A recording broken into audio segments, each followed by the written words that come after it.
Hello, listening friends. नमस्कार श्रोता मित्रों, It's always a delight to know that you are there listening to this program. ये जानना हमेशा आनंद की बात है कि आप ये कार्यक्रम सुनने के लिए उपस्थित हैं। And I hope you're able to write to us and tell us what this program means to you. और मुझे आशा है कि आप हमें लिखकर बता भी पा रहे हैं कि इस कार्यक्रम का आपके लिए क्या अर्थ है। We have begun in the last message talking about the 7 statements from the cross. पिछले संदेश में हमने क्रूस की 7 घोषणाओं के विषय में बात करनी शुरू की है। The first one was, Father, forgive them. पहली थी, पिता उन्हें क्षमा कर। And then the second one, which we're going to look at today, was the practice of that forgiving. और फिर दूसरी जिसे हम आज देखने वाले हैं वो थी क्षमा करने का व्यवहार। Let me begin by telling you a story. मैं आपको एक कहानी बताते हुए शुरू करना चाहता हूँ। The French Emperor Napoleon Bonaparte was one day reviewing his troops when his horse bolted out of control. फ्रांसीसी शासक नेपोलियन बोनापार्ट एक दिन अपनी सेना का निरीक्षण कर रहा था जब उसका घोड़ा अचानक नियंत्रण से बाहर हो गया। So a young private leaped from the ranks and quickly calmed the animal. सो पंक्तियों में से एक साधारण सा नौजवान निकला और घोड़े को शांत कर दिया। And thus he bestowed upon the private an instant promotion. और इससे उसने उस साधारण सैनिक को तुरंत तरक्की दे दी। Smiling proudly, the soldier inquired, "Of what regiment, sir?" सम्मान से मुस्कुराते हुए सैनिक ने जानना चाहा, किस बटालियन में sir? "Of my guard," replied Bonaparte as he dashed down the lines. पंक्तियों से आगे निकलते हुए बोनापार्ट ने उत्तर दिया, मेरे सुरक्षा दस्ते में। Immediately assuming his new rank, the private turned captain walked over to join a group of staff officers. तुरंत अपने नए पद को संभालते हुए कैप्टन बना वो साधारण सा सैनिक अधिकारियों के समूह में शामिल होने के लिए चला गया। One of the officers said, "What is this insolent fella doing here?" एक अधिकारी ने कहा, ये गुस्ताख आदमी यहाँ क्या कर रहा है? "I am captain of the guard," says the young man. मैं सुरक्षा दस्ते का कैप्टन हूँ, उस नौजवान ने कहा। And the officer said, You are just a private. What makes you think you're a captain?" और अधिकारी ने कहा, तू एक साधारण सिपाही है, तुमने ये कैसे सोचा कि तू कैप्टन है? At that moment, the young man pointed to the emperor and confidently responded, "He said it." उसी क्षण जवान व्यक्ति ने सम्राट की तरफ इशारा करते हुए विश्वास के साथ उत्तर दिया, उसने कहा है। "I beg your pardon, Captain," the officer answered politely. अधिकारी ने नम्रता से उत्तर दिया, मैं आपसे क्षमा चाहता हूँ captain. "I was not aware of your promotion." मुझे आपकी पदोन्नति का पता नहीं था। That soldier did not feel like a captain, उस सैनिक को एक कैप्टन होने का एहसास नहीं था, nor did he wear the insignia of a captain. और न ही उसने कैप्टन का पद चिन्ह पहना हुआ था। All he had was the word of the emperor, and that was enough. उसके पास केवल सम्राट का वचन था और वो काफी था।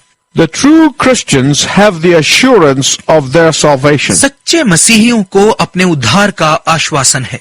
True Christian can be sure of heaven right now, not because of how good they are, सच्चे मसीही स्वर्ग के लिए इसी वक्त आश्वस्त हो सकते हैं, इसलिए नहीं कि वो कितने अच्छे हैं or how righteous they are, या वो कितने धर्मी हैं, or that they are better than others. या कि वो दूसरों से अच्छे हैं। No, the assurance of salvation stems from the fact that God said it. नहीं, उद्धार का आश्वासन इस तथ्य से पक्का होता है कि परमेश्वर ने ऐसा कहा है। God promised it through Jesus Christ. परमेश्वर ने यीशु मसीह के द्वारा इसका वादा किया। Our emperor said it. हमारे सम्राट ने ऐसा कहा है। Our Lord said it. हमारे प्रभु ने ऐसा कहा। Our master said it. हमारे स्वामी ने ऐसा कहा। Now what did he say? अब उसने क्या कहा था? He said that all those who come to Jesus Christ by faith will be eternally saved. उसने कहा, वो सब जो विश्वास से यीशु मसीह के पास आते हैं बचाए जाएंगे। And this assurance of salvation is the second statement that Jesus made from the cross. और उद्धार का ये आश्वासन वो दूसरी घोषणा है जो यीशु मसीह ने क्रूस से की। Do you remember what his first words from the cross were? क्या आपको याद है कि क्रूस से उसके पहले शब्द क्या थे? Father, forgive them. पिता, उन्हें क्षमा कर। The first word from the cross was a prayer from the Son to the Father. क्रूस पर से पहले शब्द एक पुत्र की ओर से पिता की प्रार्थना थी। Today's prayer is a prayer from a sinner to Jesus. आज की प्रार्थना एक पापी की यीशु को प्रार्थना है। Jesus, remember me when you come into your kingdom, said the thief on his right hand. यीशु, जब आप अपने राज्य में आए तो मुझे याद रखना, उसके दाएं हाथ वाले चोर ने कहा। If you have a Bible, turn to Luke 23, यदि आपके पास बाइबल है तो लूका 23 अध्याय पर खोलिए। beginning at verse 39. 39 पद से शुरू करते हैं। आइए हम पवित्र शास्त्र में से पढ़े लूका रचित सुसमाचार 23 अध्याय 39 से लेकर 43 आयतें।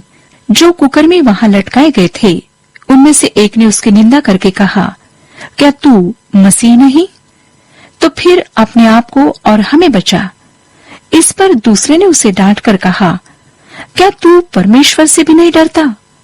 तू भी तो वही दंड पा रहा है और हम तो न्यायानुसार दंड पा रहे हैं, क्योंकि हम अपने कामों का ठीक फल पा रहे हैं, पर इसने कोई अनुचित काम नहीं किया। तब उसने कहा, हे यीशु, जब तू अपने राज्य में आए तो मेरी सुधि लेना। उसने उससे कहा, मैं तुझसे सच कहता हूं कि आज ही तू मेरे साथ स्वर्ग लोक में होगा। This is the last conversation that our Lord had with another before his death. ये अपनी मृत्यु से पहले हमारे प्रभु की किसी के साथ अंतिम बातचीत थी। Jesus had a long conversation with Nicodemus. Nicodemus के साथ यीशु ने लंबी बातचीत की। He had a long conversation with the Samaritan woman. सामरी स्त्री के साथ उसने काफी लंबी बातचीत की। But this brief conversation is just as significant as the others. लेकिन ये संक्षिप्त बातचीत भी उतनी ही महत्वपूर्ण है जितनी के बाकी सभी। And the results were the same. और परिणाम एक समान थे। Repentance, faith, and salvation. पश्चाताप, विश्वास और उद्धार। That says that there are some people who take a long time to be convicted with arguments and numerous inputs before they turn to Christ and be born again. इसका अर्थ है कि कुछ ऐसे लोग भी हैं जो दोषी सिद्ध होने के लिए वाद विवाद और असंख्य विचारधाराएं पेश करते हैं, इससे पहले कि यीशु की तरफ मुड़कर नया जन्म प्राप्त करें। But for others, it takes only a sentence and everything becomes clear. लेकिन कुछ दूसरों के लिए एक वाक्य की ही आवश्यकता है और सब कुछ साफ हो जाता है। All the four Gospels record that Jesus was crucified with two others. Why? सभी चारों सुसमाचारों में यह दर्ज है कि यीशु को दो और लोगों के साथ क्रूस पर चढ़ाया गया। क्यों? Some think that it was a mockery by the Romans of the one who claimed to be King of the Jews. कुछ लोग सोचते हैं कि ये रोमियों की तरफ से उसका मजाक उड़ाने के लिए किया गया जो यहूदियों का राजा होने का दावा करता था। As if to say, here is your court, two criminals who were crucified with you. जैसे वो कह रहे हों, ये है तेरी अदालत, दो अपराधी जिन्हें तेरे साथ क्रूस पर चढ़ाया गया है। But the truth is this. लेकिन सच्चाई ये है This happened in order to fulfill the prophecies. कि ये भविष्यवाणियां पूर्ण होने के लिए हुआ। It was 700 years before Christ that Isaiah prophesied in Isaiah 53 that he will number with his transgressors. मसीह से 700 वर्ष पहले यशाया ने यशाया 53 अध्याय में ये भविष्यवाणी की कि वो अपने गुनहगारों के साथ गिना जाएगा। This is the gospel in a miniature. ये एक छोटे आकार में शुभ संदेश है। The reason this is the gospel in a miniature or the gospel in a capsule is because it shows that there are two ways in which men and women can react to Jesus. ये एक छोटे से आकार का या एक capsule में शुभ संदेश होने का कारण इसलिए है क्योंकि ये दिखाता है कि दो तरीकों से पुरुष और स्त्रियां यीशु को प्रत्युत्तर दे सकते हैं। There are two ways in which Jesus reacts to humanity. यीशु दो प्रकार से मानवता के लिए प्रतिक्रिया करता है। On the cross, there was the reaction of rejection and the reaction of acceptance. क्रूस पर इनकार की प्रतिक्रिया और स्वीकार करने की प्रतिक्रिया दोनों थी। There is no neutrality. यहाँ कोई मध्यस्तर नहीं है। First, let's look at the one who rejected Jesus. आइए पहले उसे देखें जिसने यीशु का इनकार किया। One of the criminals who hung there kept on blaspheming him. उन अपराधियों में से एक ने जो वहां लटके थे उसकी निंदा करना जारी रखा। Matthew and Mark said they reviled him. मत्ती और मरकुस कहते हैं उन्होंने उसे गालियां दी। But Luke ignores the reviling and concentrates on the blaspheming. लेकिन लूका गालियां देने को अनदेखा करके ईश्वर निंदा पर ध्यान देता है। The repentant criminal may have reviled Jesus too, but never blasphemed. पश्चाताप करने वाले अपराधी ने भी हो सकता है यीशु को गालियां दी हों, लेकिन निंदा बिल्कुल नहीं की। The criminal who blasphemed echoed the cry of the crowd, "You are the Christ, aren't you? Save yourself and us." निंदा करने वाले दूसरे अपराधी ने भीड़ की चिल्लाहट की नकल की, तू मसीह है, क्या तू नहीं है? अपने आप को बचा और हमें भी। You feel the bitterness in that sentence. आप इस वाक्य में कड़वाहट को महसूस करते हैं। He may have been one of the crowd on Palm Sunday who cried out, "Hosanna, save now." वो उस भीड़ में से एक हो सकता है जो खजूरी रविवार को चिल्ला रही थी, होसन्ना, अभी बचा ले। He may have been misled in thinking that Jesus was the fulfillment of his political ambitions. शायद उसके विचारों को भटका दिया गया था कि यीशु उसकी राजनीतिक इच्छाओं को पूर्ण करेगा। And now his ambitions, his aspirations, and his dreams are shattered. और अब उसकी इच्छाएं, उसकी आकांक्षाएं और उसके सपने सब बिखर चुके हैं। Now he saw Jesus to be weak on the cross. अब उसने यीशु को क्रूस पर निर्बल देखा था। I found that most people who have bitterness toward God are the people who pray to God for selfish reasons. मैंने पाया है कि बहुत सारे लोग जो परमेश्वर के प्रति कड़वाहट रखते हैं, वो लोग हैं जो परमेश्वर के सामने स्वार्थी कारणों के लिए प्रार्थना करते हैं। When God does not answer their prayer the way they expected, they become mad with God.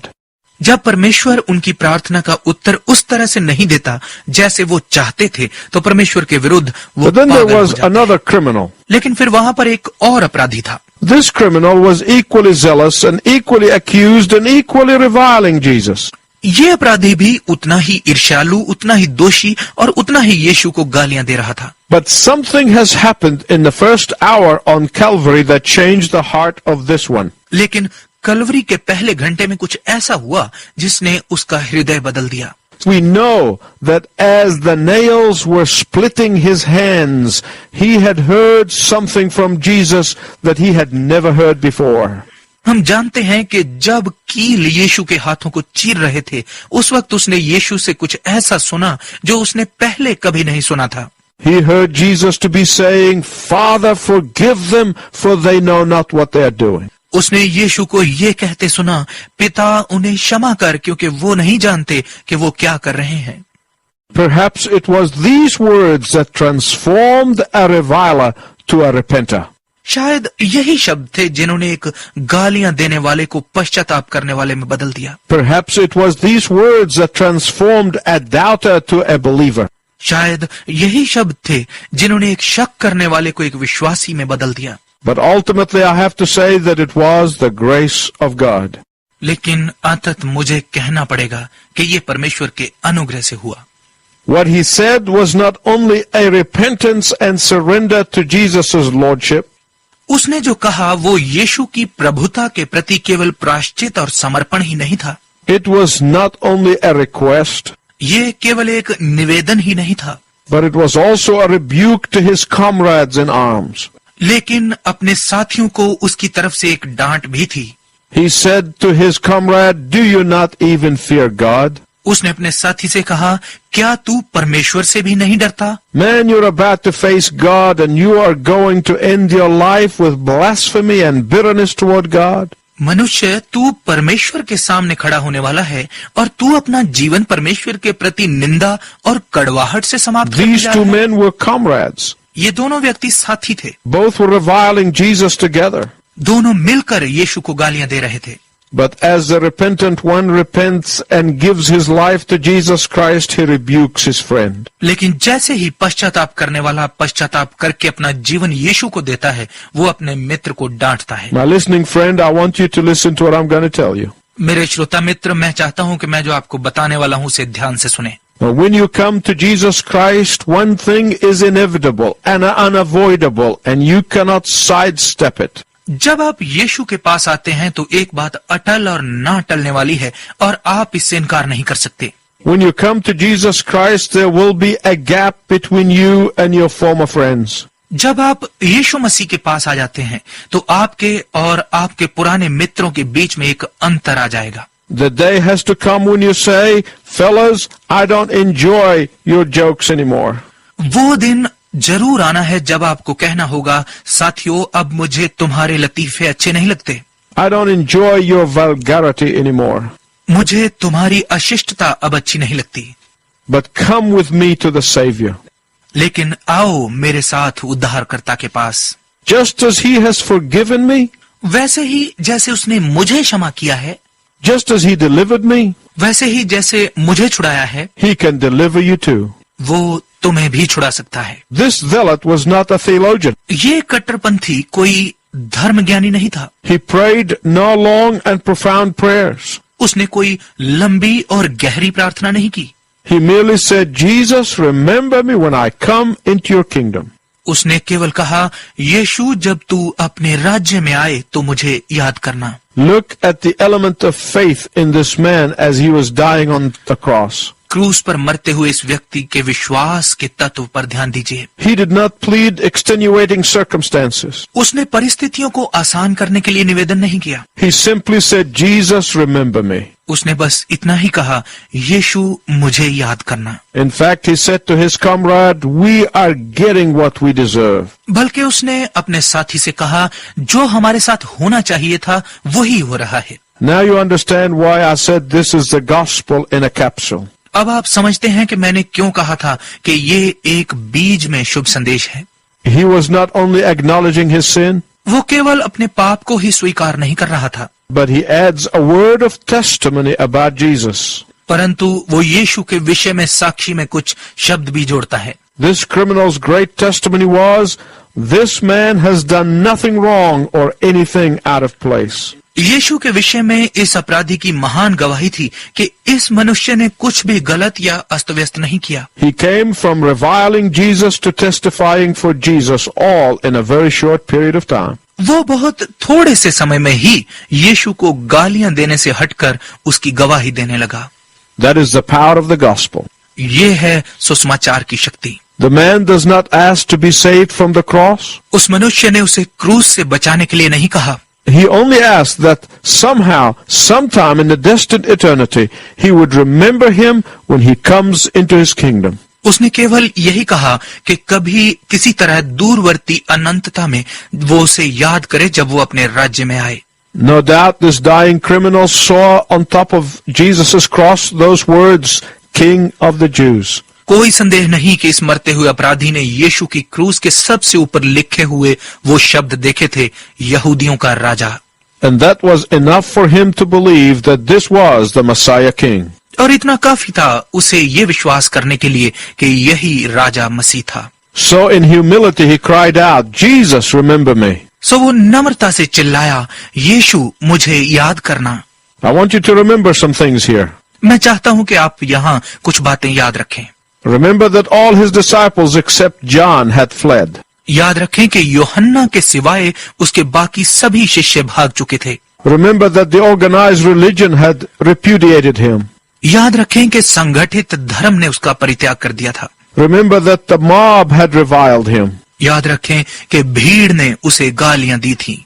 This man had no evidence of who Jesus was, and yet by the grace of God, he looked over and said, Jesus, remember me. यीशु कौन था इसका उस व्यक्ति के पास कोई प्रमाण नहीं था, लेकिन फिर भी परमेश्वर के अनुग्रह से उसने उसकी ओर देखा और कहा, यीशु, मुझे याद करना। Others have seen Jesus raise the dead, open the eyes of the blind, heal the sick, and yet they did not believe. औरों ने यीशु को मुर्दों को जिलाते हुए, अंधों की आंखें खोलते हुए और बीमारों को चंगा करते हुए देखा था और फिर भी विश्वास नहीं किया। Yet this man sees Jesus dying on the cross and he surrenders to him. ये व्यक्ति यीशु को क्रूस पर मरते हुए देखता है और फिर भी उसके सामने समर्पण करता है। There were two reactions to Jesus and they symbolize humanity's reaction to Jesus. वहां यीशु के प्रति दो प्रतिक्रियाएं थी और ये यीशु के प्रति मानवता की प्रतिक्रिया को दर्शाती हैं। It is only in two ways. One rejects him, the other accepts him. ये केवल दो तरह से है, एक उसे अस्वीकार करता है और दूसरा स्वीकार करता है।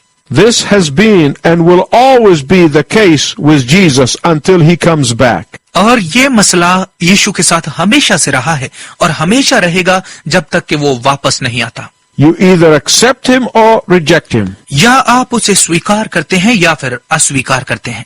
Universalism that says everyone will make it to heaven is not Christianity. वो विश्वव्यापकता जो कहती है कि हर कोई स्वर्ग में जाएगा, वो मसीहत नहीं है।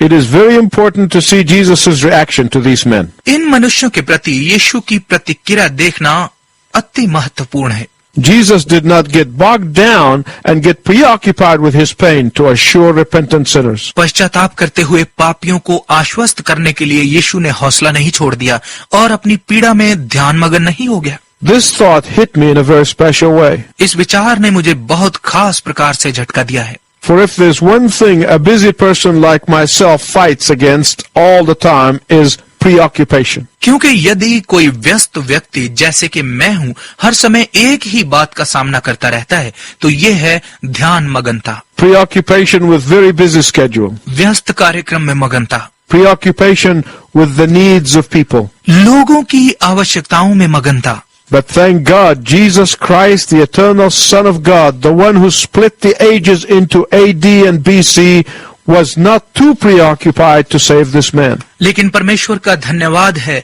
कि यीशु मसीह परमेश्वर का अनंत पुत्र जो युगों को ईसा पूर्व और ईसवी सन में बांटता है, वो भी इतना ध्यानमग्न नहीं था कि इस व्यक्ति को नहीं बचा पाता। Don't ever think that God is too preoccupied in running the universe to care about you. ये कभी ना सोचें कि परमेश्वर इस सृष्टि को चलाने में इतना ध्यानमग्न है कि उसे आपकी चिंता नहीं है। In fact, Jesus gave this man more than he asked for. बल्कि यीशु ने इस मनुष्य को उसके मांगने से बढ़कर दिया। The man did not ask to go to paradise with Jesus. उस व्यक्ति ने यीशु के साथ स्वर्ग जाने की मांग नहीं की थी। But Jesus says, today you shall be with me in paradise. लेकिन यीशु कहता है आज ही तू मेरे साथ स्वर्ग में होगा। Friends, I want you to listen to what I'm going to tell you. मित्रों, मैं चाहता हूँ आप ध्यान से सुने जो मैं आपको बताने वाला हूँ। It is too late for a person after he dies to make it to heaven. एक व्यक्ति मरने के बाद स्वर्ग जाए तब तक बहुत देर हो चुकी होती है। You either know that you're going to heaven now or you're not. या तो आप अभी जानते हैं कि आप स्वर्ग जा रहे हैं या आप नहीं। There is no second chance. कोई दूसरा अवसर नहीं है। So you need to come to Christ now. इसलिए आपको अभी मसीह के पास आने की आवश्यकता है। Will you come to him today? क्या आज आप उसके पास आएंगे? If that is your desire, I want you to pray the following prayer with me. यदि ये आपकी इच्छा है तो मैं चाहता हूँ कि आप मेरे साथ ये प्रार्थना करें। Heavenly Father, स्वर्गीय पिता, I repent of my sin. मैं अपने पाप से पश्चाताप करता हूँ। I turn to Jesus Christ and receive him as my Savior. मैं यीशु के पास आता हूँ और उसे अपने उद्धारकर्ता के रूप में स्वीकार करता हूँ। Give me the strength and the power to live for him. मुझे सामर्थ्य दें और उसके लिए जीने की शक्ति दीजिए। In his name I pray. उसके नाम में मैं प्रार्थना करता हूँ। Amen.